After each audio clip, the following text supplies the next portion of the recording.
Welcome to the dark side of true stories, where every whisper hides a secret and every silence has a scream. Subscribe now because here, the fear is real, and you never know who's listening. It was the kind of night that made you question everything you knew about the world, the kind of night where even the quiet felt heavy, the kind of night when the air was thick with something unspoken, something waiting, lurking just beyond the edge of the ordinary. It was past midnight, and the only sound inside the funeral home was the low hum of the refrigerator where the bodies were stored, and the soft clink of tools against the cold, stainless steel surfaces in the prep room. I'd been working the graveyard shift for over a decade, and by now nothing rattled me. I knew how to handle death, how to treat it with the dignity it demanded, how to move through the rituals of grief, without letting it invade my own soul. But tonight, something felt different. The phone had rung just after 1 a.m., a call I hadn't expected. It wasn't unusual for a mortician to be woken up in the dead of night, but something about the voice on the other end of the line stuck with me. "We have a case, an older man. Natural causes, but strange circumstances." That's all they'd said. My gut twisted as I grabbed my coat and stepped into the chilly night air, the silence almost oppressive in the darkness. The drive to the apartment building was uneventful, but when I arrived and saw the coroner's van parked outside, I couldn't shake the feeling that I was stepping into something I couldn't fully comprehend. The man's name was Mr. Emerson Cole, 78 years old. He had lived alone for the past 10 years after the death of his wife, a woman named Eleanor. The neighbors said he had been a recluse, not someone to mingle with the world much, but they often heard soft laughter echoing through the walls at night. They didn't know who it was, but every now and then, they heard it, gentle, kind laughter, a sound that felt oddly comforting, if not a little strange. When I walked into his apartment, the first thing that hit me was the smell. The faint odor of decay mixed with something sweet, like vanilla or lavender, lingered in the air. Mr. Cole lay in his recliner, his body slack, his hands folded over his chest, as though he was simply asleep. The scene should have been ordinary, natural death, nothing unusual. But the closer I got to the body, the colder the air seemed to grow. It was almost as if the room was frozen in time. I noticed the photographs around the room, dozens of them framed pictures of a woman I assumed to be Eleanor, smiling from behind glass, her gaze full of life. But there was something off about them, something that felt wrong. The eyes in every single picture were scratched out, not just defaced, but violently obliterated, as if someone had tried to erase her entirely from existence. I felt a shiver crawl up my spine. Who would do something like that, and why? The paramedics were already gone by the time I got there, so I set to work preparing Mr. Cole for transport. As I moved his body, I noticed a strange detail: his fingers. His nails were long, unnaturally long, like they hadn't been trimmed in years. Yet, they didn't seem to belong to a man of his age. They looked fresh, new, as though they had grown overnight. I pushed the thought aside and concentrated on the task at hand. Once in the van, the drive to the funeral home was eerily quiet, the headlights casting long, stretched shadows across the empty road. The storm had rolled in by the time I arrived, the rain tapping softly against the roof of the van. When I entered the prep room, I went through the usual steps, checking for signs of trauma, ensuring the body was properly refrigerated, and documenting everything meticulously. It wasn't until I went to close his eyes that I noticed something that made my heart stutter. They were open. I hadn't seen him move, I hadn't heard anything, but when I reached to close his eyelids, I saw it. There was a faint flicker, the smallest glimmer of recognition in his unblinking gaze. I froze. For a moment I thought it was my imagination playing tricks on me late nights. Exhaustion, but then it happened again. His eyes shifted, ever so slightly, as if acknowledging my presence. I recoiled, the cold sweat trickling down my spine. Something was wrong. I'd been doing this for years, handling the dead, but nothing like this had ever happened. Slowly, I shut his eyes, my hands shaking despite myself. But the feeling of being watched didn't fade. It lingered, clinging to the air in the room. It was nearly 4 a.m. when I finished preparing Mr. Cole for embalming. I locked the prep room and sat in my office, trying to shake off the unease that had taken root. I glanced at the clock, 4:17, that's when the phone rang. I was about to ignore it, assuming it was a wrong number or a client calling about arrangements. But when I answered, the voice on the other end sent a chill straight to my bones. "Is Mr. Cole there?" The voice was soft, too soft, like someone trying to mask their breath. A woman's voice. It was familiar, but I couldn't place it. "No. He's been brought in for preparation." Is there something I can help you with? There was a long silence on the other end. Then, the voice replied, trembling with emotion. It's Eleanor. He said I'd know when the time was right. I didn't believe him, but he told me ... My blood ran cold. Who is this? I demanded, feeling a sense of dread settle over me, but the line went dead. I sat there for a long time, the hairs on the back of my neck standing up. Eleanor. She was the woman from the photographs, the one with the eyes scratched out, and now, somehow, she was speaking to me, as if she was still here, still tied to the room, to Mr. Cole. I didn't know what to think. My rational mind screamed that it was a prank, that the exhaustion was finally getting to me, but deep down, I knew something far darker was unfolding. I decided to check on Mr. Cole again. I told myself I was being paranoid, that I needed to get some sleep, but something tugged at me. When I entered the prep room, I saw it the unmistakable impression of fingers, pressed gently into the surface of the cold, sterile table. I approached cautiously, my heart racing in my chest.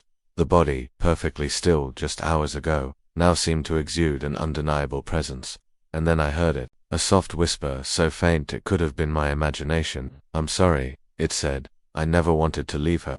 The room went still, colder than before. The flicker of the overhead light buzzed, casting long shadows across the walls. I turned to leave, but as I stepped toward the door, I heard it again, the laughter, soft, sad, like a memory fighting to be heard. It was Eleanor. Somewhere, somehow, she had come back. I couldn't stay any longer. I left the rain beating down harder as I stepped into the night. I knew that some things, once they've left their mark, don't easily fade. As I drove away, I couldn't help but wonder who was truly dead in that room. I had been working at the funeral home for over a decade.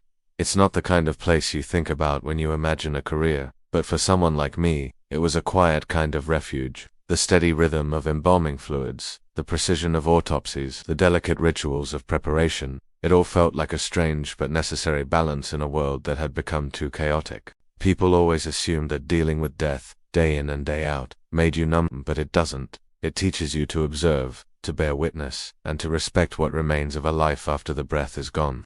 And sometimes, you learn things that make you question the very nature of that line between life and death. I'll never forget the day we brought in Mrs. Verna Harris. She was 80 and had died of natural causes, a slow, quiet decline in a nursing home. Her family, all of them very distant relatives, were planning a simple funeral, a visitation, a short service, and a burial in the town cemetery.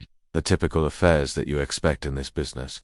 But there was something odd about the way her daughter, Lucy, spoke about her. She was always so particular, Lucy said, hands wringing together in a tight ball as she spoke. She was a very private woman. She liked things just so. She wouldn't want to be disturbed in any way. Do you understand? I nodded. Of course. We'll take good care of her. But as I prepared Mrs. Harris for her viewing, the hairs on the back of my neck stood on end. I didn't know why at first. There was nothing unusual about the body. She looked like any elderly woman who had passed in her sleep. But as I began to dress her, the strangest thing happened. The room seemed colder than usual, and a chill brushed against my neck, like a breath that wasn't mine. I ignored it at first, chalking it up to the late hour, the fatigue setting in. But then, as I was adjusting the delicate lace collar of her dress, I noticed something that made my blood run cold. Her fingers, which I had carefully placed in a resting position across her body, had shifted. Not a lot, just enough to make me pause. It wasn't that they moved, it was the subtle way they bent, like someone had tried to curl them into a more natural position after rigor mortis had set in. I wasn't imagining it. I double-checked. I moved them back into the same position, and when I turned away to grab the funeral attire, I heard a faint creak. I froze. I turned back around, and to my horror, her fingers had moved again. I checked the air vents in the room, the windows, anything that could explain it, but everything was sealed. The cold draft I had felt earlier was gone, and there were no external factors, no reason at all for the body to shift. I decided to keep my distance for the rest of the night, finishing my duties as quickly as possible. By morning, the body was placed in the viewing room, ready for family visitation. When Lucy and the rest of the relatives arrived, I could tell something was off with them. They weren't the grieving type. They seemed more uneasy, nervous, like they were waiting for something to happen. Lucy, in particular, kept glancing at the body, her eyes darting back and forth like she was looking for something, but she couldn't say what. The visitation went on as planned, but the entire time I couldn't shake the feeling that something was lurking just beneath the surface. The family went in, paid their respects, but as the last of them left, Lucy stayed behind. She approached the body, hesitated for a moment, and then whispered something that made my skin crawl. She always hated that dress. She hated the way it made her look. "Mum, I know you're here. Please don't be angry." The words didn't register at first, but then I saw it. The faintest change in the expression on Mrs. Harris's face. It was as if something had shifted, just a small movement of her lips, a small twitch at the corner of her mouth. But it was enough to make my heart skip a beat. Lucy stepped back, eyes wide, and muttered, "You heard me, didn't you?" Then, turning to me with a nervous smile, she added, "Mom was always very particular about things like that. I'm sure she'd prefer to be in something more comfortable, like that old sweater she loved so much. I hope you don't mind." I didn't know how to respond, but I couldn't shake the nagging feeling that this wasn't just grief talking. There was something else going on here, something I couldn't explain. The next day, after the family had gone, I went back to check on Mrs. Harris in the viewing room. It was my routine. I always made sure the body was intact, that everything was still in order before the burial. But when I walked in, I stopped dead in my tracks. Her sweater on, old faded knit, the very same one Lucy had mentioned, was now draped over her body. I hadn't put it there. None of the staff had. And there was no sign of anyone entering the room. The body hadn't been moved. I felt a sickening sense of dread settle in my stomach. It wasn't just that the sweater was there. It was the way it fit. It was as though it had been put on by someone who understood every fold, every stitch, every worn in place of that garment. The sleeve was turned just right, the collar neatly folded down, and the small tear at the hem. It looked as if someone had taken the time to dress her carefully. I was about to call for help when I heard a soft noise. The faintest whisper. I spun around, but there was no one in the room. The air grew heavy with tension, and I could swear I felt a presence, like someone was watching me, just out of my sight. I didn't know what was happening, but one thing was clear. Mrs. Harris was not ready to go, and somehow her daughter knew it. The day of the burial came, and Lucy seemed more at ease, almost relieved. The other family members gathered around the gravesite, standing in silence. But as we lowered the casket, I caught a glimpse of Lucy, staring at the ground with a look of quiet satisfaction. And then, just as the last bit of earth settled over the casket, the wind picked up, the sky darkened, and a strange, low whistle seemed to hum through the trees. I watched as Lucy's lips curled into a small, knowing smile, and she whispered, "Goodbye, Mum, you're free now." But I wasn't so sure. That night, when I went to lock up the funeral home, I heard it again, faint, like a whisper in the dark. The sound of someone knitting, the click-click of needles. And I knew, deep down, that Mrs. Harris had never really left. She was just waiting for her daughter to finally let her go.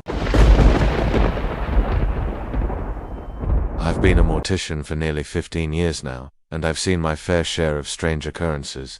People think the dead are just gone, that they've moved on, but sometimes the line between life and death feels thinner than we like to admit. Sometimes there are small, unsettling moments that make you wonder whether death is truly the end, or just a pause before something else begins. It was an unassuming Tuesday when the call came in. A woman named Clara Douglas, 55 years old, passed away unexpectedly.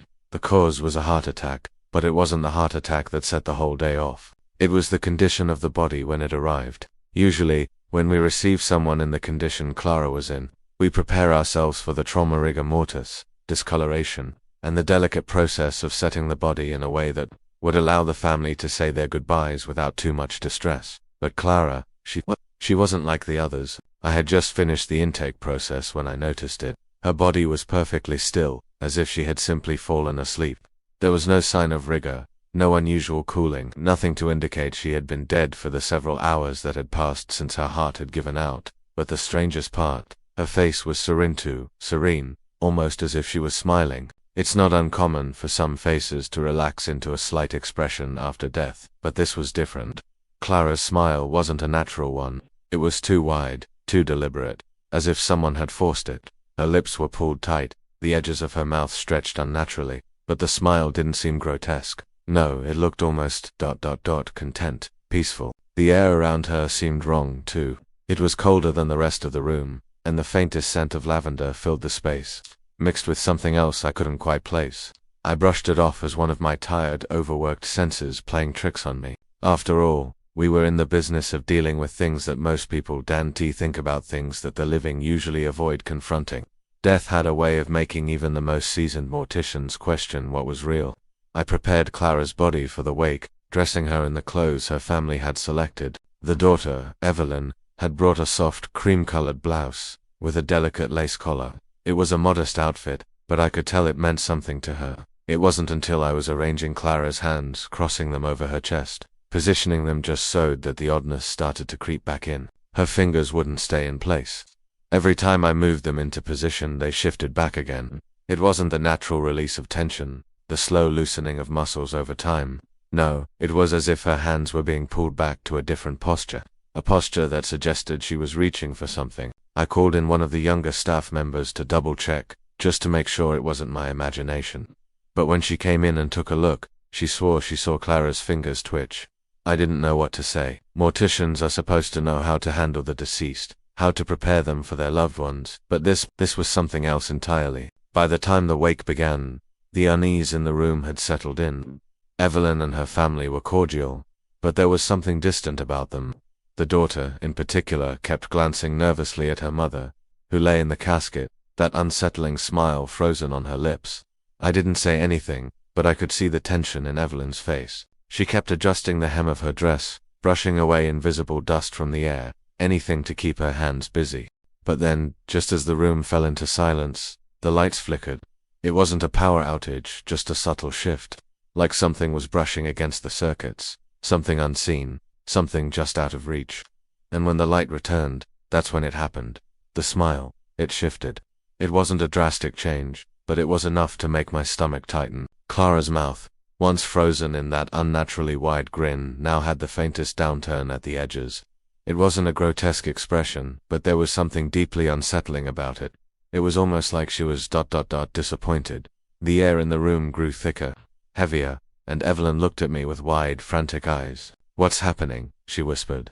She didn't finish the sentence, but we both knew what she was asking. I tried to calm her, but something in the back of my mind was telling me to step away from the body, to just let go. I could feel the coldness in my chest, a fear I hadn't felt in years, creeping in. I walked over to the casket, my hand trembling as I reached to adjust Clara's body. But when I touched her hand, it was warm. Not just warm alive, warm. I pulled my hand back immediately, but the warmth stayed, like an imprint on my palm. It was only a moment, a fleeting second, but it felt like eternity. I excused myself from the room and stepped outside to take a deep breath. I could feel the weight of the air pressing against my skin, the moisture from the rain seeping into my bones. I tried to tell myself that it was just the exhaustion, the sleepless nights catching up with me. But in the back of my mind, there was a question I couldn't ignore. What if Clara wasn't truly gone? When I returned, the family had gathered around the casket, and Evelyn was standing alone by the side. Her hand was pressed against the side of the box,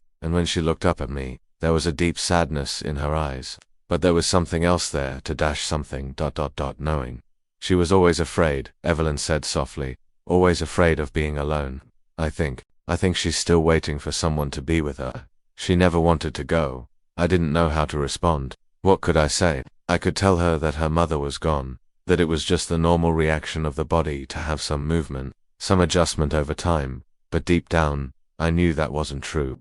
There was something in the air, something alive, something unsettled. As the evening passed, I couldn't shake the feeling that Clara wasn't quite done with this world. The family eventually left for the night, and I locked up, double-checking every door, every window. But even as I walked back into the prep room, I could still feel her presence, like a shadow hanging just at the edge of my vision. I checked on Clara one final time, and that's when I saw it. Her fingers once again were stretched out as if reaching toward something or someone. Her smile, now soft and content once more, was as if she had finally found what she was looking for. And then, for the first time since her body had arrived, Clara's lips parted. She whispered something, so soft that I couldn't hear it. But I knew it wasn't meant for me. It wasn't meant for anyone in that room. It was meant for her. And just before I closed the door for the night, I swear I saw the faintest flicker of movement, the smallest of breaths leaving her chest. I walked away without looking back, knowing, somehow, that Clara wasn't truly gone. Not yet, maybe not ever. I had been working at the funeral home for almost 20 years. The smell of formaldehyde, the muted hum of refrigeration units, the soft shuffle of footsteps on tilet, all became a kind of background noise, a rhythm I'd grown used to. But every so often, something happens that makes you question everything you thought you understood about life and death. It was late one evening, in the middle of winter, when the call came in. The voice on the other end was frantic, a little too urgent. "We need you to come. It's a special case," the dispatcher said. "A woman, late 30s, natural causes, but there's something off about it." She was found with her eyes wide open. I hadn't heard that tone of voice in years. The kind of call that wasn't just business, but something more, something that made the hairs on the back of your neck stand up. Her name was Anne-Marie Bell, and she had been found in her apartment after what seemed like a sudden and inexplicable death. The neighbors hadn't heard any unusual noises, and there were no signs of foul play. The paramedics confirmed it was likely a heart attack, but they couldn't explain the open eyes. I arrived at her apartment just before midnight. The hallway was dim, the floors creaking underfoot as I walked to her door. The key turned easily in the lock, and I stepped into the small, quiet apartment. Everything looked normal. It was an apartment you could imagine anyone living in: neatly arranged furniture, a few bookshelves, a comfortable armchair by the window. But the atmosphere was thick with something I couldn't put my finger on. The air felt stagnant, like it had been trapped in here for too long. When I reached the bedroom, there she was, lying on the bed. Her face was turned toward the ceiling, eyes wide open, and I swear for a moment, I thought I saw them move. I shook my head, trying to clear my mind. I had seen plenty of bodies in my time, plenty of people with wide open eyes. It was a common reaction after death. But something about the way Anne-Marie lay there made my stomach twist. The rigidity in her posture was strange, her body was stiff, but the way her arms were positioned seemed almost too relaxed, as if she were waiting for something, or someone. I checked for any signs of foul play, but there was nothing. No marks on her skin, no signs of struggle. Just the vacant look of a woman who had simply stopped. I turned to leave the room, but before I could do so, I heard it. A soft sound, barely audible, but the faintest of whispers, like someone speaking just below the threshold of hearing. Not yet. I froze. My blood ran cold. There was no one else in the room, and I was sure I hadn't imagined it. I stood still for a few moments, listening, my heart pounding. But there was nothing else. Just the unsettling stillness of the apartment. I chalked it up to fatigue, to the fact that I had been awake for too many hours. But I couldn't shake the feeling that something was terribly wrong. I carefully prepared Anne-Marie's body for transport, taking extra care to make sure everything was in order. As I dressed her, I noticed her fingers. They weren't stiff, they weren't relaxed, almost as if they were still holding something. But there was nothing in her grasp. I didn't think much of it at first, but as I placed her hands by her sides, I felt something strange, a warmth. She wasn't cold like I expected. She was warm, like she had only just passed, as though she was still alive. I quickly finished up, trying to push away the uneasy feeling gnawing at my insides. When I finally arrived at the funeral home, I set Anne-Marie's body in the cooling chamber and made sure everything was locked and secure. But I couldn't sleep that night. I stayed in the office, my mind racing. The whispers, the warmth in her hands, the wide eyes that seemed to follow me. I tried to rationalize, tried to remind myself that it was just a body, that it was just part of the job. But when I went back to check on her the next morning, something was different. The cooling chamber was colder than it should have been, the temperature several degrees lower than I'd set it. I opened the door, and there she was, Anne-Marie. Her eyes were open again. I took a step back, my chest tightening. No one had come into the room, no one had touched her. I had made sure of that, but there she was, staring up at the ceiling, her eyes wide and unblinking. I moved closer to her, my hands shaking. I reached for her eyelids, intending to close them, but then, just as I touched her face, I heard it again, the whisper, "Not yet." I pulled my hand away quickly, my heart pounding in my chest. It was impossible. I was alone in the room. There was no way anyone else could have been in here, and yet, her eyes, they looked alive. I stepped back again, unsure of what to do. I tried to shake it off, telling myself it was just exhaustion, that I was imagining things, but as I stood there, I couldn't ignore the feeling in the pit of my stomach. Something wasn't right. Something was holding her here. I called one of my colleagues, a more experienced mortician who had been with the funeral home for years. He agreed to come over to check on the body, but when he arrived, Anne-Marie was exactly as I had left her, eyes closed, stiff and cold. I could see the skepticism on his face, and I knew he was thinking I was just overworked. But I knew what I had seen. The next day I was called to the scene of a death in the local hospital, a sudden, unexplained death of a young man in his 20s. I was still rattled by what had happened with Anne-Marie, but I went about my business as usual. But as I was preparing his body for transport, I heard it again, that whisper, that same soft, pleading voice. Not yet. I turned around, looking for anyone else who could be in the room, but there was no one, no one. The room was empty, and the young man's body lay on the table before me, perfectly still. But I knew it wasn't just the dead I was hearing. It was Anne-Marie, her presence, her whispers. They had followed me. When I returned to the funeral home that evening, I went straight to the cooling chamber to check on Anne-Marie. She was still there, exactly as I had left her, but this time, her eyes were wide open again. I stood over her, my heart in my throat. I closed my eyes, steadying my breath. The whispers were growing louder now, not just in my ears but in my mind. A desperate, pleading whisper. Not yet. The room was cold, too cold now, and the shadows seemed to stretch longer than they should have. As I stood there, I realized with a terrible clarity that I wasn't just hearing her voice. She was waiting for something, or someone, and somehow, she had found a way to reach out from beyond the veil. I backed away from the table, the whispers echoing in my mind, until I could no longer hear them.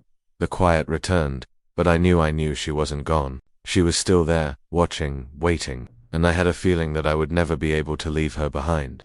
Some spirits don't rest until they are ready. Some aren't ready to let go. And sometimes, you have to wonder if they ever really do. I've worked as a mortician for more years than I care to count. When you're in this line of work, you become accustomed to death, or at least to the stillness that comes with it. You learn to respect the dead, the rituals that surround them, and the delicate task of preparing their bodies for their families. You also learn to keep your distance emotionally, physically, psychologically, because if you let the grief seep into your bones, you'll never make it through. But there are moments, strange, unsettling moments, when that line between life and death gets blurred, and it's on those nights, in the dead hours of the morning, that you realize some things aren't meant to be understood.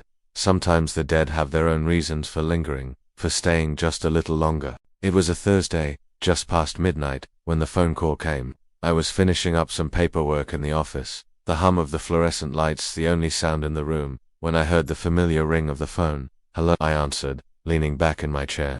"Mrs. Dorothy Finch. We need you to come pick her up." The voice on the other end was curt, cold. It wasn't unusual for me to get calls at odd hours, but something about the tone of this one caught my attention. "Was it sudden?" I asked, already grabbing my coat. No, she'd been ill for a while, hospice care, but there's something strange. My stomach tightened. I'd been in this business long enough to know when someone was uncomfortable, but this wasn't just discomfort, it was something deeper. SOMETHING. Unsettling. I arrived at the nursing home shortly after. Mrs. Finch was a woman in her late 70s, a long history of health problems, but nothing unexpected. They told me she had passed in her sleep after a long battle with cancer. When I entered the room, there she was, lying peacefully on the bed, just as I had seen so many others. Her skin was pale, waxy even, but there was something about the way she lay there that felt ... wrong. The room was quiet, save for the faint beeping of a heart monitor that had long since been turned off. Mrs. Finch's family had already left. The nurse in charge had signed the necessary paperwork, and I was the last one in the room. But something felt off. The air was thick, heavy, and despite the quiet, the room felt too ... loud. I moved closer to her body, as I always did, to check for signs of rigor mortis, to ensure she was properly prepared for transport. But then, just as my hand was about to touch her arm, I noticed it. Her eyes, they were open, not wide, not completely, but just enough to make me pause. The whites of her eyes were visible, and her pupils were dilated, as if she were still alive. As though she had just woken up. I froze. I'd seen some strange things in my time bodies, twitching due to nerve reactions, a slight shift in posture as rigor set in, but this was different. I turned to the nurse, a young woman who was standing by the door, watching me with a strange look on her face. Is she supposed to be like this?" I asked. The nurse swallowed hard, her gaze flicking back toward Mrs. Finch. No, she wasn't like this when we left her. I don't know what's happening." I tried to push the unease down. It had to be an optical illusion, a trick of the light. I closed Mrs. Finch's eyes, adjusting the lids carefully as I'd done hundreds of times before. But as I pulled my hands away, her eyelids fluttered. I felt a chill spread through me. and my fingers instinctively pulled back. Just a reaction, I whispered to myself, though I wasn't sure who I was trying to convince. After a few moments, I dismissed the nurse, telling her I'd take care of everything from there. She left without a word, glancing back over her shoulder once, as if expecting to see something. I don't know why, but I decided to check the room again. I didn't like the way Mrs. Finch's eyes had moved, how her body had seemed to shift under my touch. I checked the body carefully, running my hands over her skin, making sure nothing was out of place. But as my fingers brushed against her hand, I felt it. The pulse. It was faint, barely there, but it was there. Her skin wasn't cold. It wasn't stiff. It was warm, almost as if she was still alive. Panic surged through me. I've never been the type to jump to conclusions, but in that moment, I thought I was losing my grip on reality. I checked her vitals again, but the monitor was blank, the lines flat. There was no indication that she was alive, no heart rate to confirm my fears. Yet her hand felt so warm. I knew I needed to call the authorities, to double-check that she had in fact passed. But before I could make the call, something happened, something that made every hair on my body stand on end. Mrs. Finch's hand moved, slowly, as if reaching for something. A soft motion, barely perceptible, but it was there. I stepped back, my heart pounding in my chest. Was I hallucinating? Was I seeing things? Her fingers twitched again. This time, it wasn't just a movement, it was purposeful, like a gentle push, as though she was trying to sit up. I don't know how long I stood there, watching her. I felt paralyzed, rooted to the spot, unable to look away. Her fingers, once limped, curled again. She was trying to move, trying to speak. I finally grabbed my phone, hands shaking, and called the nursing home staff back. "I think there's something wrong," I said, my voice barely audible. The nurse arrived quickly, looking at me with wide, frightened eyes as she rushed to the body. She checked for a pulse, checked her vitals, but then just as quickly stepped back in shock. She's dead," the nurse whispered, her voice trembling. "But why? Why is she?" Before she could finish her sentence, the door to the room slammed shut with a force that made us both jump. The air grew thick, the room colder, the lights flickered above us, and then, I heard it, a whisper, a low, haunting voice, barely audible but unmistakable. "I'm not ready." I turned to the nurse, my heart racing. She didn't seem to hear it, or if she did, she didn't acknowledge it, but I heard it. I heard Mrs. Finch's voice, clear as day. The room grew darker, colder, the flickering lights hummed, and for a moment I could have sworn I saw a shadow move across the far corner of the room. I don't know how long I stood there, but when the lights finally stopped flickering, Mrs. Finch's hand had settled back onto the bed. The warmth was gone, the unnatural pulse faded, and when I checked her eyes again, they were closed, completely closed. I didn't say anything. I didn't tell the nurse. There was nothing to explain. No explanation for the movements, the whispers, or the chill that had gripped the room. I had to move on. That's what we do. We move forward, no matter how unsettling, no matter how inexplicable. But I couldn't stop thinking about it. The voice, the movement, the warmth. The next day, I buried Mrs. Finch in a quiet ceremony, and everything seemed normal. But every so often, I swear I feel a cold breeze pass through the room, hear the faintest whisper at the edge of my hearing. I'm not ready. I'd love to hear your thoughts. Every comment adds a new shadow to our haunted corner of the internet. Share this if you know someone who enjoys a good scare. More spine-chilling stories are coming soon, and remember, the scariest stories are the ones that could happen to you. Thanks for watching if you dare.